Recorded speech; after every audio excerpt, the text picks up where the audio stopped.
వివాహం అసలు ఎందుకు చేసుకోవాలి, ఎందుకు చేసుకుంటారు చెప్పండి. కొంతమందిని అడిగామనుకోండి, వయసు వచ్చింది కాబట్టి చేసుకోవాలండి అంటారు. ఏమంటారా? వయసు వచ్చింది కాబట్టి చేసుకోవాలండి అంటారు. ఇంకొంతమందిని అడిగితే ఏమంటారంటే, సంతానోత్పత్తికి కోసం ఏం చేయాలంటే పెళ్లి చేసుకోవాలండి తప్పకుండా అని అంటారు. వంశాభివృద్ధి కోసం పెళ్లి చేసుకోవాలండి అంటారు. కొంతమందిని అడిగాం అనుకోండి, ఆకతాయిల్ని, అందరూ చేసుకుంటున్నారు కాబట్టి చేసుకోవాలండి, లేకపోతే ఎలాగా, లేదంటే ఏవో పేర్లు పెడతారు మరలాని, అందుకని అందరూ చేసుకుంటున్నారు కాబట్టి చేసుకుంటామంటారు.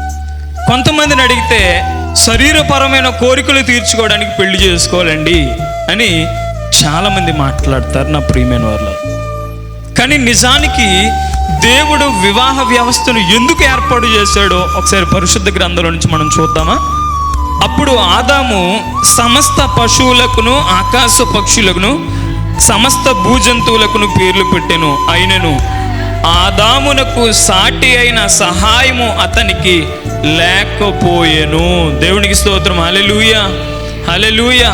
నా ప్రియమైన వాళ్ళారా, దేవుడు ఆదాము గారిని తయారు చేసిన తర్వాత ఆదాము గారికి సాటి అయిన సహాయము లేని కారణం చేత దేవుడు ఏం చేశాడంటే వివాహ వ్యవస్థని ఏర్పాటు చేశాడు. అర్థమవుతుందండి?